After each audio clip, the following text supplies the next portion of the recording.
The opportunity was presented and Mm-hmm. Jordyn was ready for it, okay?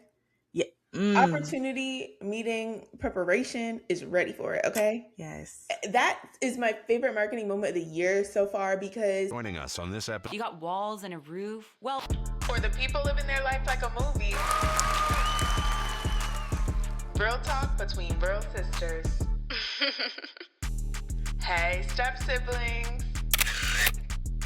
Welcome back to Between Sisters Podcast.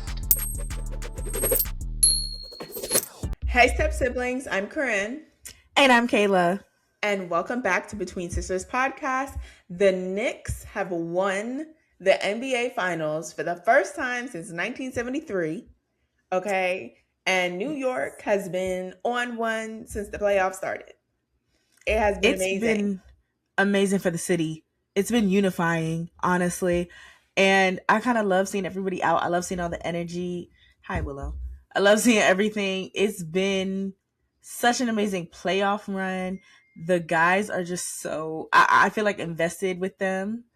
So I don't know. I've just been loving the energy. I absolutely love it. I think that everyone who is in New York felt the love. Okay. So we are going to be using, first of all, the NBA Finals and Jordyn Woods because her and his bag. Okay. Talk about a marketing moment. I love that for her. So we are going to be using the NBA Finals and Jordyn Woods to explore resilience, reinvention, and staying in the game long enough for things to turn around today. Amen. Of course, we're going to start with our Sister Soundoff segment, so let's get into that. Sister Soundoff is where we take 30 seconds to pause the conversation and speak our mind. Hear us out. It's okay to quit and start over again, to elevate. I think people think that quitting is just means failure, and that's not always the case. I feel like sometimes to quit means you are self-aware. So hey, maybe I need to reset, start over, do my research, whatever, or maybe I'm just not right in this season to execute the way I want to execute, and maybe I need to go learn. So I feel like quitting doesn't have to be a bad thing. It can just mean redirection. Yeah, I get that. I hear a lot of people say like fail fast or fail forward. Mm-hmm. Like maybe something was for a moment in time and then you use that to then pivot to something else if it wasn't working out. But I do hear that a lot, like fail forward. I don't even call it a failure to me. Right. Like it's just a new era. I don't know. Yeah. Yeah. But I like that. I also think that people need to take that with a grain of salt because that's not an excuse to just quit. That's like, right. Quitting is like you have exhausted all possibilities of it, right? And be honest with yourself. Did I really try as hard as I could? Because I bet you didn't. That's where the self-awareness, I feel like, comes in. I feel like you have to be so self-aware to be like, I need to start over. And it's hard to be completely self-aware. I see a lot of people, and I also see a lot of people who think they're self-aware, but they're not. So I'm like, it's just a sticky line. I say just keep doing it and try and be honest with yourself. Is this elevating? If it's not elevating, then maybe you need to have a conversation.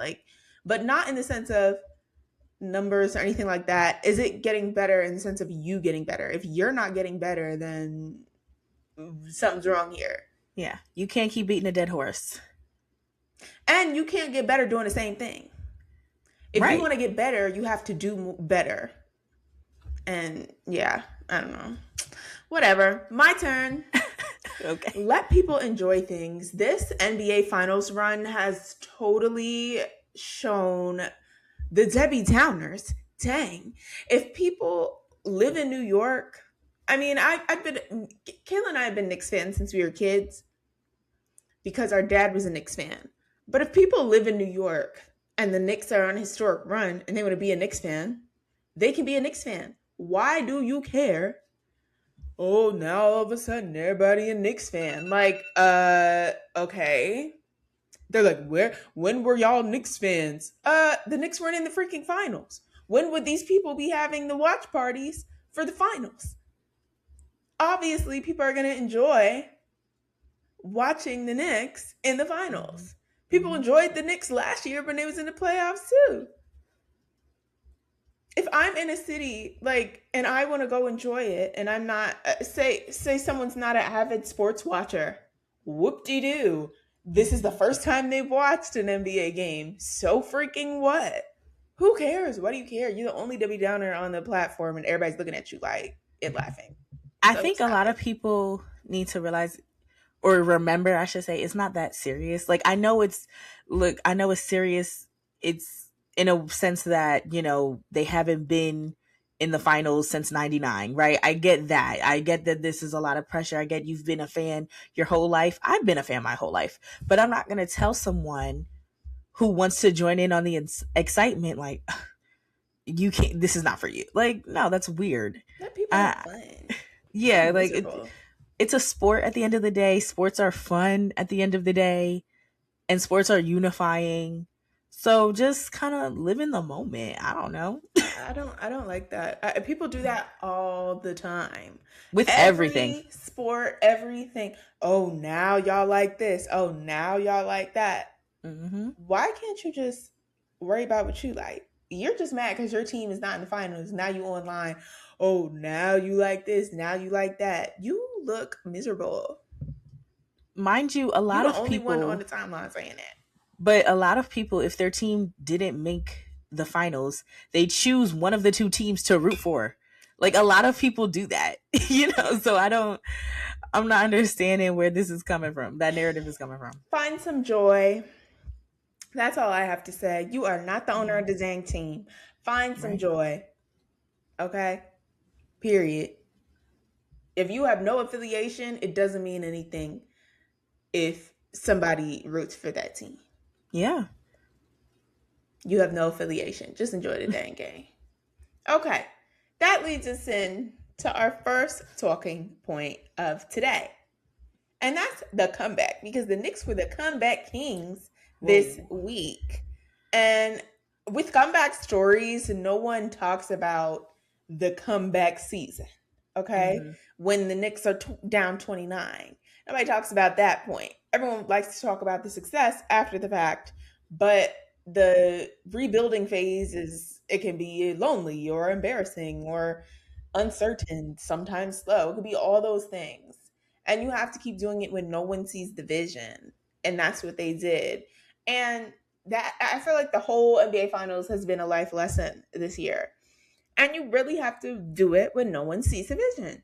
Yeah, you know how many people walk out before the game finishes? They don't see the vision. You know what I'm saying? They don't believe in you, whatever the case may be. But look at how it turns out in the end. You know, that's why I always say, don't doubt my Knicks. But it's still a life lesson. People not believing in you, not supporting you, whatever. But you're still doing what you need to do on your end to get that win.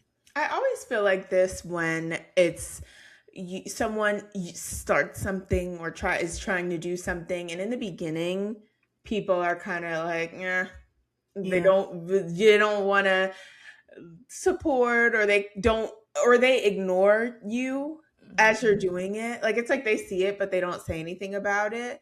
Or, which, I mean, you don't have to, but I'm just saying they actively, these are like people that are close to you, right?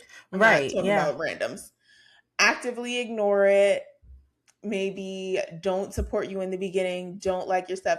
And then when something happens towards it, and once they see, oh, things are going well for it, then all of a sudden they're liking the thing. Fire. This is amazing. You did that. It's like, oh, you didn't see the vision. Mm-hmm. That's okay. Welcome.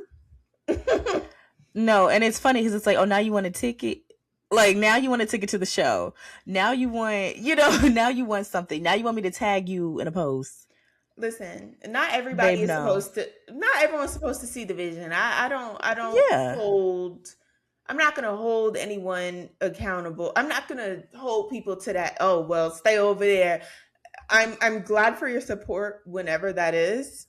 I'm not going to be like, stay over there. Da, da, da. I'm just, welcome. Glad you see the vision. It was always there. Period. Yeah.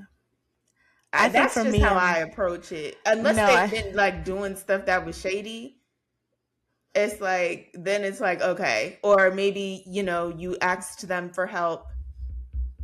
And I saw Scott Evans talked about how when he first started House Guest, he was asking people for help and everything. And they were like, no. And he was like, I'll pay you. Like, I might not be able to pay you the full thing right now, but we can put it on a thing. And when I can pay you back pay and all these things.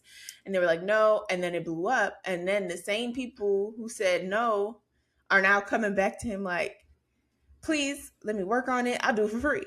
And he's like, dang, I was going to pay you. Now you want to do it for free? No, stay over there. That's different. But if it's just like spectators, it's okay. I'm glad you're supporting now, and I hope you continue to support. Yeah, I know for me, I look at it more as just like I peep it situation. I don't necessarily need to flex on you or anything like that. I don't need to do that. But I'm just like, okay, I peep it. Thanks for the support. You're not going to get anything extra out of me, but it's like, okay, I see you.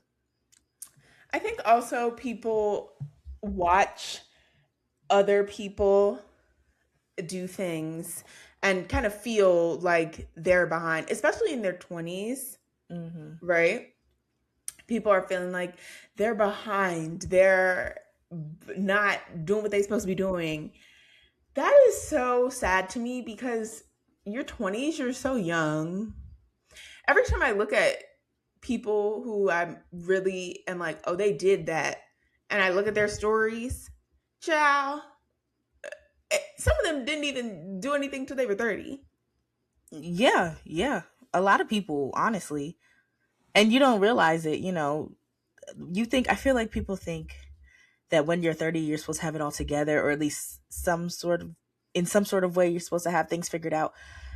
And I feel like we need to all give ourselves grace. I feel like we forget how young we really are and how much we have to grow and learn, even though, yes, we're grown, but it's like, we're just beginning. This is the start of whatever we're going to do, So, and even I know there are people who hit 30 or 40 and switch it all up and change it up and hit their stride. So it's like, I have to always remind myself of that if I'm feeling some type of way. I definitely don't compare myself to people. I try not to do that because everyone's on their own journey, right? But I think I have to remind myself, girl, you're still learning. Give yourself grace. Yes, continue to strive for what you're going for, but like, you don't have to have it all figured out. I also feel like it's kind of like, okay, when you hit 30, you're like, oh, I don't have it all figured out. But you're not. Like, if you really look at it, it's like, okay, you're not at square zero. You have all this experience of, I mean, if you were doing something about it, if you were, trying to do things, then you have experience, you have wisdom of life, right? So you're not at a square zero when you're 30. You have all these resources of life and things of that nature. I feel like now the possibilities are endless. Like, that's why I feel like age really doesn't necessarily matter because the possibilities are endless. You can really start and do whatever you put your mind to, so you never know what one day you'll come up with, and what you needed those experiences when you were in your 20s to make you now come up with these thoughts that can turn into a business or turn into whatever in your 30s. You know what I'm saying? There's like a lot of setbacks that people like. I think that the Knicks really exemplified a setback, right? In the game when you're down this number or whatever, and then it's like, crap, I thought I was doing good. I'm in the thing, now I'm behind, but you're not really behind. Like, it just reminded me of like career setbacks or maybe like a rejection or something. It's just, you're in that season of the Mhm. comeback. Obviously, it's not a 2-hour game. It's life, but it's that's what it is. And just I also feel like people watch others. That's what I'm like. I never look to other people like, oh, well, they're doing this at this time or they're doing this at this time. And I know people have even talked to me about certain things like, oh, well, you did this or something. And it's like, you can't look at people like that, honestly, because you don't, first of all, you don't know their story. And second of all, you don't know what God has for you. Mhm. You have to do everything that God has for you. If you're looking at the next person, you're not focused on what the business that you're supposed to be doing. That I feel like that gets into a fine line of motivation and like comparison. You can be motivated by someone, but I feel like you shouldn't compare yourself to them in a way that's gonna, I don't know, like bring you down, like get you, knock you off your focus, make you feel like you're not doing enough. I feel like maybe if someone's motivating you, that's different. Maybe someone will motivate you to get you to want to do more. But I feel like the comparison thing is where that will actually set you back mentally. Because I feel like comparison can turn to envy, and that is Right. so dangerous. You don't want to be envying people Mm-hmm. because that is like, one, scary, and two, you're not going to be able to do anything because all you're going to be able to do is look at what they're doing and try and do that. And that's not going to work for you. What somebody else is doing. Yeah, that's true. And for whatever you are doing, you have to persevere. That's the thing. And Mhm. sometimes that can feel like, I feel like sometimes people care a lot about what other people think, which is human, right? Yeah. And they're like, I've been trying to do something and it's hard and it's not working out. So they feel like it's embarrassing to persevere for something. I don't know if I Yes. agree with You that. don't see I see so many people online like, oh, I wanted to, I don't know, do this, but I was embarrassed. I thought it was cringe when I was I've trying to seen do that. I've seen that in a, like if someone wants to start creating content or something or be it. an That's for influencer. anything. You're bad But at it when you start. yeah, I've seen it in that sense, in that lens. You don't But see it in life. that is life. People are content But creators in not life. just a content creator. It could be anything. They could be a want to make pottery and start, and you're bad when you start, and it's embarrassing because the other people in the class are good, and they stop and they don't want to do it because it's embarrassing. It's for anything, not just being a content Yes. creator. I know that's what it made me think of. I'm not saying it's not for anything. That's what it made me think of.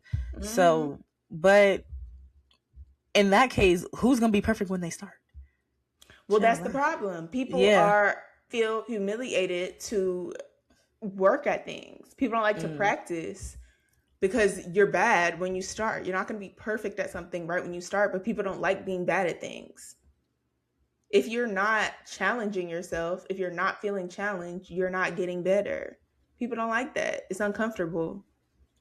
Or I know a lot of people like to work on things behind the scenes, right? And then they would just want to pop out with the perfect vision. But I feel like that's another way of holding yourself back because one, a lot of people can relate to you working on it and growing. And you never know who you can inspire in that way too. But a lot of people can relate. And two, how long is it going to take for you to be considered perfect in your own eyes? Right? You're always going to find something wrong. And you're never going to start. Well, it's never going to be perfect, and nothing is perfect, and it's not supposed to be. Right. Game of Thrones is one of the biggest shows. Was on HBO, one of the biggest networks. They had a Starbucks cup in the shot by accident, aired on TV. Like, sure did. If that was able to make a mistake, you think you're not allowed to make a mistake? Like, what are we talking about? I don't know. I just you have to, and I feel like the whole embarrassment thing, right? Nobody who's doing something, nobody who's either built something or is trying to build something is gonna look at you and be like, ugh. They're gonna be like, okay, they're trying. Or they're gonna be so focused on their own stuff, they ain't looking at your stuff. But you know what I'm saying? No, So that's a good point. it's like the only people who are even saying something are people who aren't even doing anything. Why do you care about what they gotta say?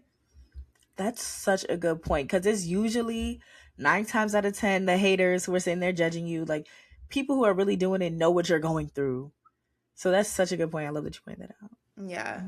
And my second point that I wanted to make about the Knicks and these life lessons and all the things, momentum can change faster than you think. Okay. Yeah. And a lot of people quit, but right when that thing is about to turn. Mm-hmm. And that's why consistency matters. Because let me tell you something. Those Knicks, if you're down 29, most teams are like, game's over. Yeah. Oh well. They never took their minds out of the game, because if they did, they wouldn't have caught up. It was way too much of a deficit. Mm-hmm. So if you even for a second was like, this is over, we're too far back. Mind you, they didn't think about stats, because, you know, if you look at the stats, no one's came back from that big of a lead. You know, they didn't care about that. They didn't look at that. I mean, not that they would have known that during the game. Right. But I mean, right, it's still big. Yeah. And they didn't let the other team mess them up, like mess their focus up.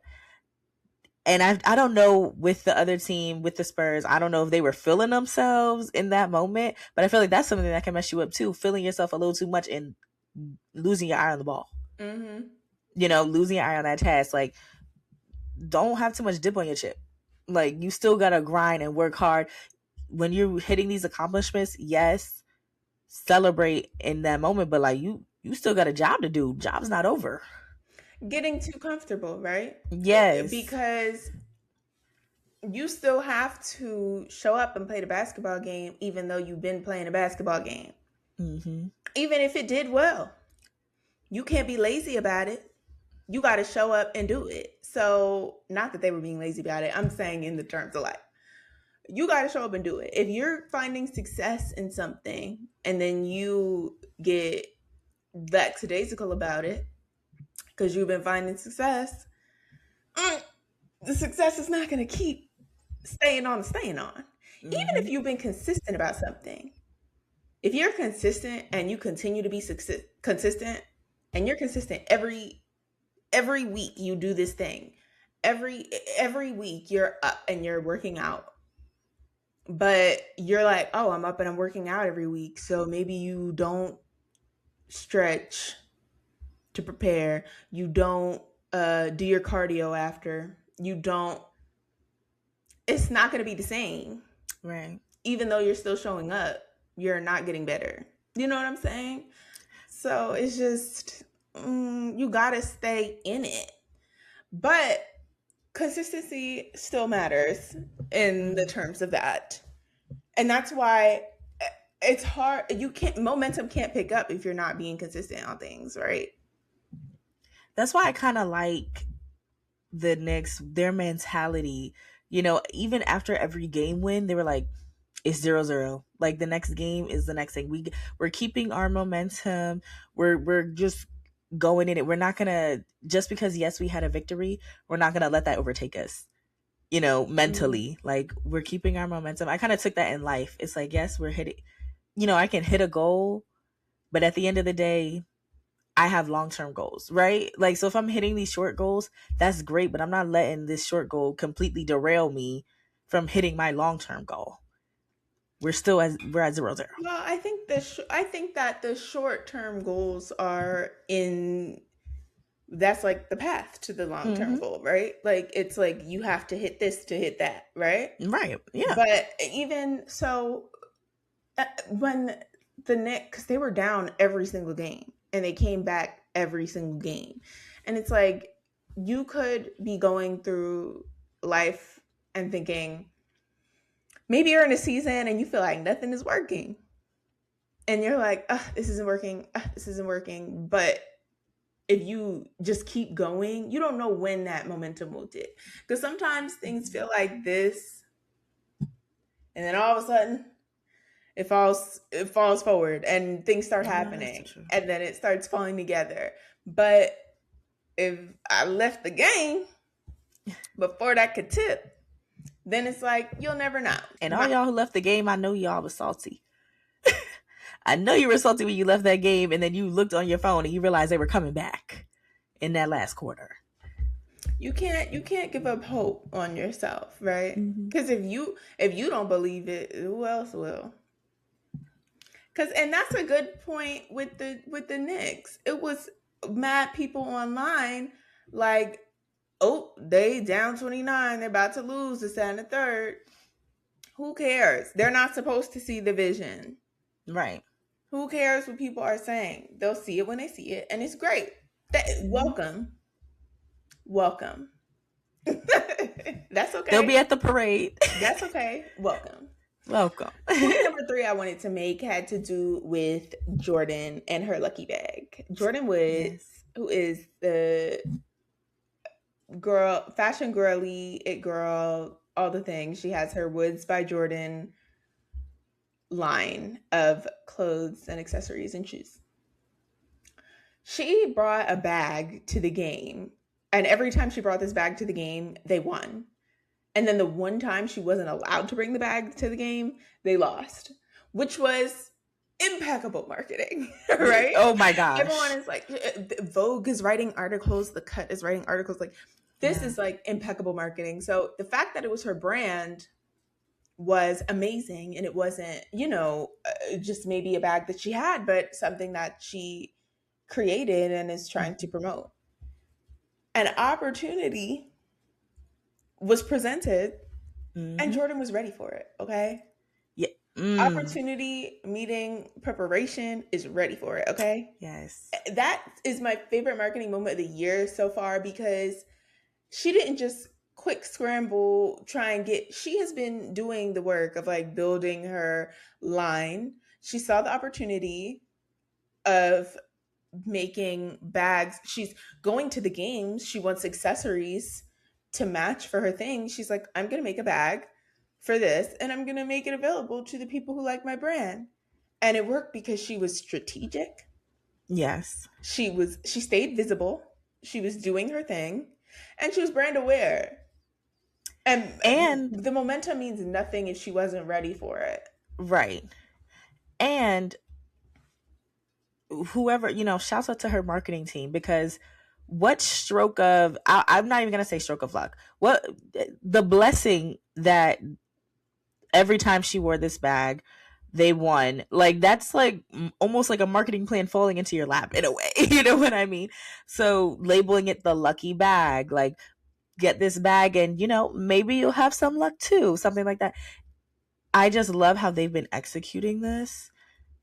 It's honestly phenomenal. Even ESPN W, which is like the women's ESPN, they've even been talking about it. It's been such a good run. And then when she couldn't wear it and she ended up making the shoes, that's another point to your being prepared for things. Like, she had a preparation for even pivoting. You know what I mean? Even wearing the shoes, and now you can get the shoes as well. Yeah. Like, it's just fire. It's just like positioning yourself for opportunities, right? Yes. Like, it makes me think of this whole streamer university thing that is happening, where Kai has in-person applications for people to join. And it's a great opportunity for people who want to be streamers, and also people who are streamers, to get some good collabs and networking. But it's a great opportunity for someone who wants to be a streamer or is a streamer and needs publicity. There are people online that I'm seeing at these things, and they like don't stream. and they don't I've make been and they seeing don't make that. content, and they don't do all these things. And then now the opportunity came, and now they're like, why? I keep seeing, they keep asking them the question, why should you be accepted to streaming university? And they're like, I'm hungry. And I'm Hungry like, for what? no, I mean, hungry for like being a streamer, right? But it's like, that doesn't tell me why you should be here.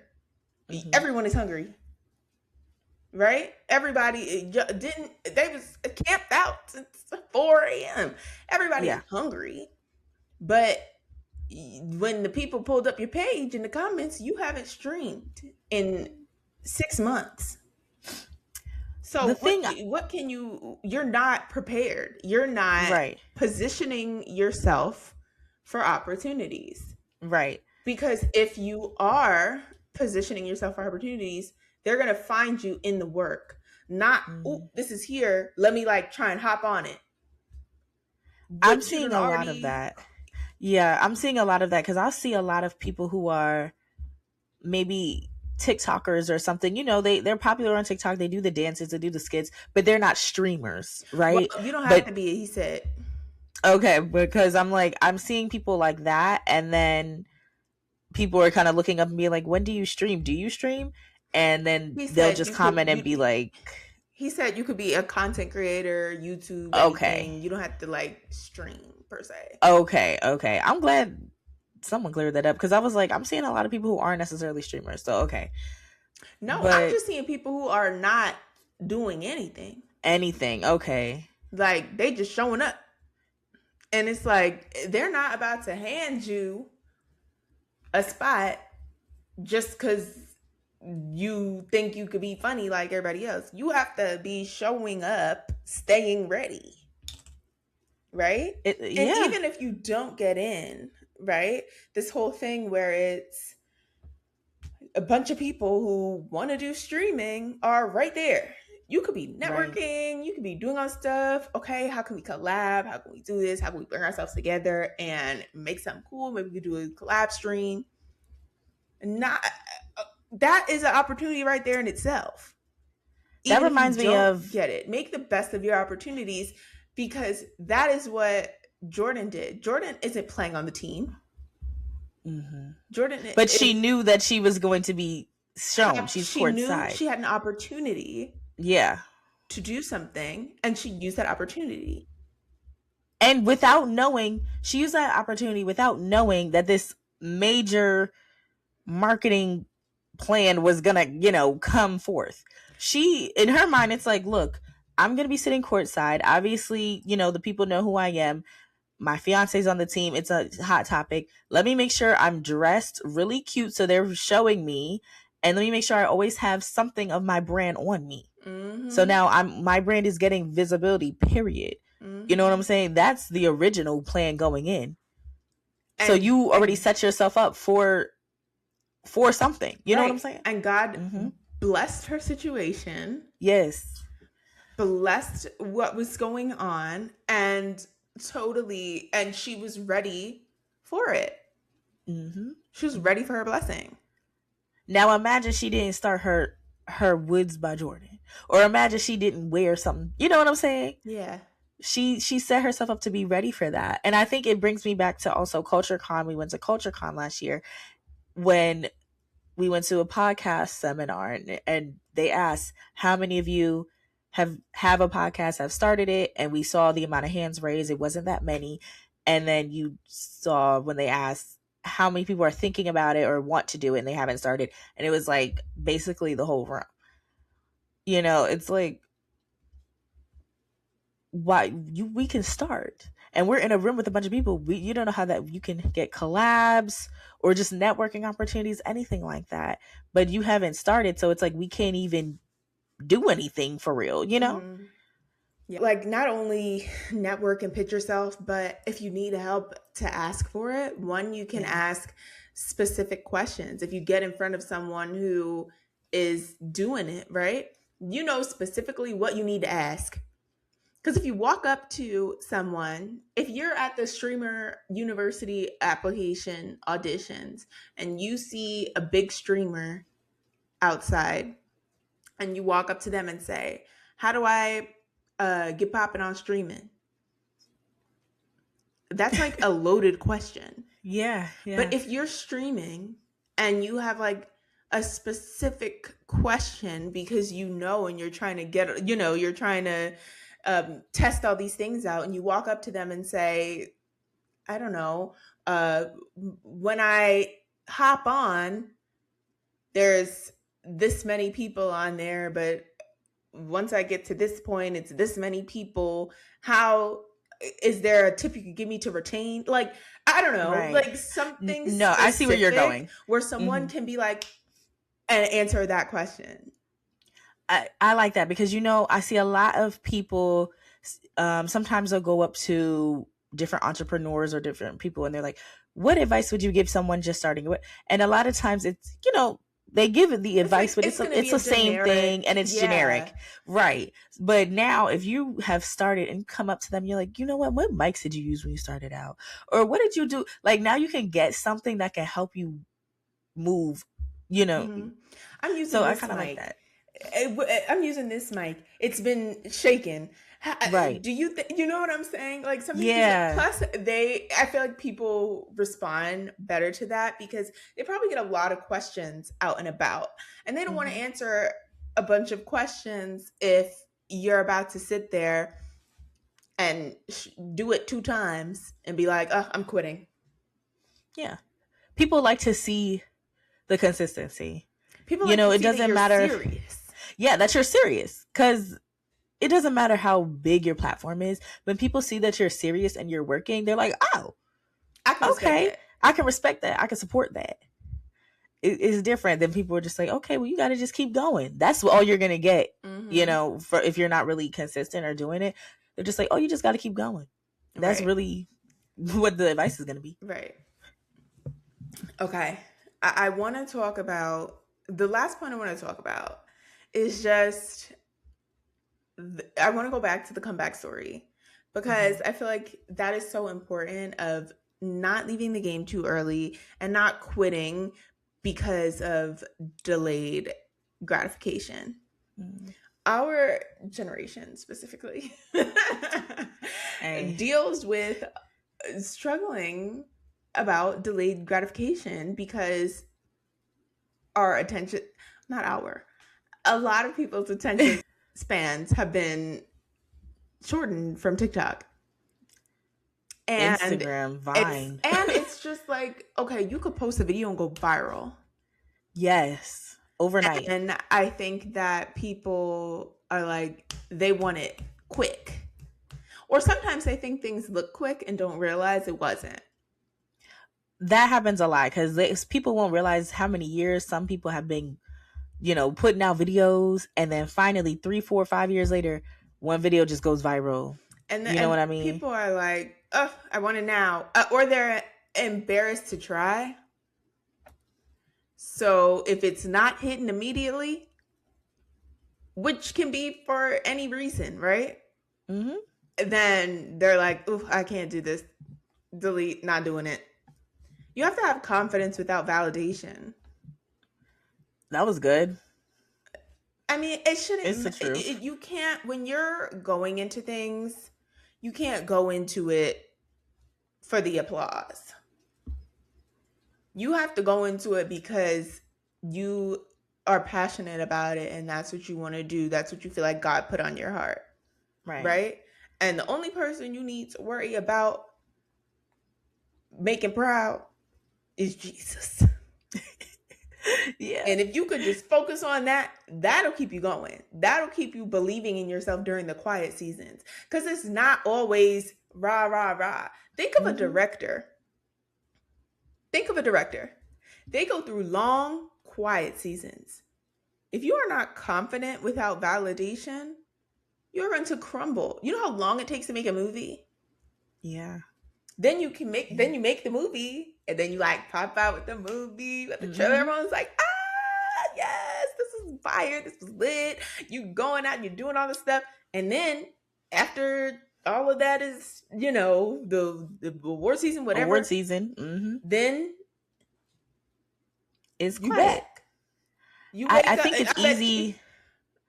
Oh, go ahead. No, I was just going to say, I bet you wake up that next day and your phone is quieter than it's been in months. No. You know what I'm saying? Yeah, no, I know what you're saying. I think it's easier to do that to, you said confidence without validation. I think it's easier to have confidence without validation when you're actually passionate about what you're doing. A lot of people are just trying to do something quick and, whatever. But when you don't have that passion for it, it's going to be harder because in your mind, you're like, I'm just trying to get it.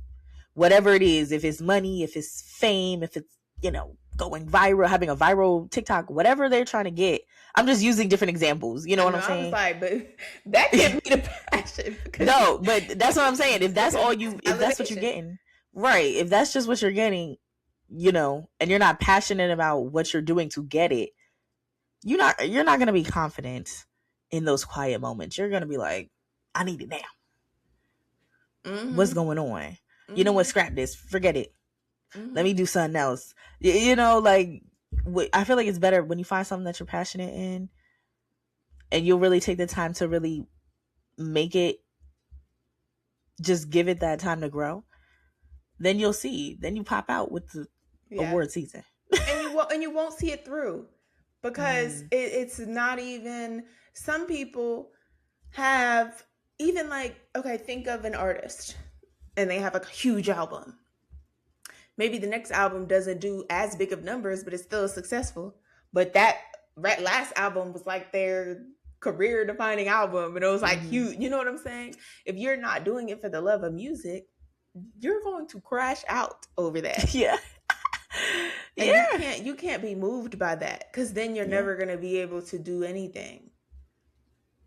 I know for me, I guess I have an entrepreneurial spirit. And sometimes I used to just be thinking of, and Corrine brought this up to me, like we were thinking about, things that I used to do or whatever. But I used to have just all of these ideas of different businesses.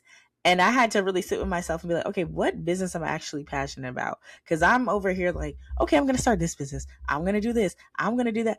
And I will start moving with it. And then I just stop because it's like, I don't actually want to do this. I don't like this. I'm not passionate about it at all. I'm just thinking, I just want to be an entrepreneur. Like, let me take a step back. Let me see what I actually like, what I'm actually passionate about. Okay, now let me work on that. I definitely had to learn that because I was ready to start a million businesses off of off a whim. When you're a kid and you Google how to make money. Right, like literally, yeah. Like, and I'm just seeing anything. How to make money as a 10-year-old. Like, but even as when I was older, I mean, I'm like, yeah, I'm gonna start a trucking company.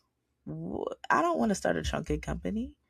But it was just like, I'm just doing it, You have some passion with it. And then, of course, you have to have work ethic. Yeah. And I think it's more work ethic than you think you need. So there's that. And, like, some people have a learning curve with that. Some people just, like, in it. Some people have a learning curve with that. Some people just can't do it, right? So, but you just have to figure that out for yourself. And that's just what it's gonna have to be because it is what it is. And you have to have, I feel like you have to be a self-starter, which sounds like a corporate buzzword, but when you're doing something entrepreneurial, you definitely have to be a self-starter because no one else is going to tell you to do it. And if you if you're doing it, like, it's still not gonna get done where it needs to be, right? So you have to be a self-starter. It's just like a lot of things that you have to really be locked in on what the goal is. And if you can't do that, then maybe think differently of how can I pivot? Right. Yeah. That's why I say you have to have, you got to be passionate about it because you're not going to want to do any of that if you don't care. Mm-hmm. You're not. Especially when it's like hard, especially when you have 10,000 things to do Yeah. and you still have to do such and such and such. Especially when you have to not attend something because you have to do this and this and this.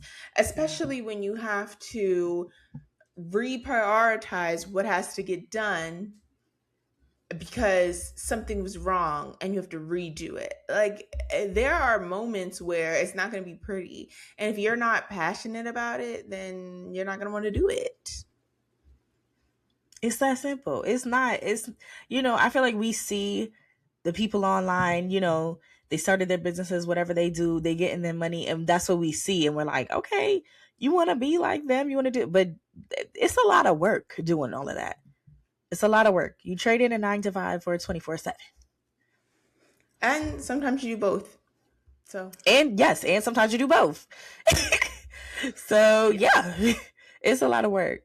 Yeah. So that's what I think. I just think, and I feel like entrepreneurship also forces you to grow not only spiritually, but structurally. Mm-hmm. You have to have structure, and you have to create that structure for yourself, because you don't have that, oh, these are my work hours. You have to make sure you're, even like, I'm like, I have been making sure I eat like whole foods lately, and I have so much energy from before. Like, you have to make sure you're doing that stuff, or you're not going to be able to do your work. You have to make sure you're calming down and like doing this thing. You have to actively work on yourself and make yourself better in order to be an entrepreneur. Because if you don't, then you're going to be all over the place with it. You have to like get your organization skills right with your papers. You have to do like, it is a complete self thing. And if you don't do it and quickly, you ain't going nowhere. That's real. Like, That's it real. is crazy how you have to like get your life together. You have to become a leader. So if you weren't a leader already, you have to become that, and that's easier said than done for a lot of people. A lot of people are used to just, okay, I get my tasks, I do them, and that's it. I don't need to do anything else. I don't need to, do anything extra. Keep it simple. You can't do that now. Now you might be, at first it might just be you, but as things grow, you start to get a team. You start to, and you have to be able to lead, or else it's not going to work. Because we all know, I feel like most people have been through having a bad leader in the workplace. It doesn't work, so you just have to change your mindset. Yeah. And no one's telling you what to do. You have to be more like stern on your decision making, or finding the holes and things and getting it. Like, you have to be the one. Like, you are the one. If you don't do it, no one else will. So if you're like, da, da, da, da, like, nothing is happening, like, okay, great, now it's a mess. Or I don't know, if you have the money, then hire people to do it for you, I guess. But that's not the case in most situations. You still have to be a leader. Yeah, and for sure. If you see, if there's a hole, you got to fix it. If that hole means you got to hire someone, then that's a hole that you have to fix. But either way, you have to fix the hole. And if you're a good leader, you want to make sure that you are having things, checks and balances, right? Having things double checked and made sure that everything is good. So it's a lot. It's a lot of work. It's not just the things you see on Instagram and TikTok. It's a lot that goes on behind the scenes, for sure. Yeah. So I think that this NBA Finals run was just so good for life lessons. Like, every game I was screaming about life lessons, God, all the things. And I'm like, I feel like it's so funny because most people are just watching a game, right? But we always take things to another level and just think about life within it. So it's not just a game to us. Like we're seeing the life lessons in that, and just seeing God work through those guys. Well, Shouts out to the Knicks. Our podcast is for the people who have a lot to say after the credits roll. So thank you so much. If that is you, please subscribe and follow to our channel. We want you to come back and see us again and again and again. We thank you so much for joining today. Please let us know down below. Have you ever felt like you quit too soon, or you were able to stick it out maybe and reap the benefits from it? Let us know down in the comments. We want to talk to you about it, and we will see you next time. Bye. Bye.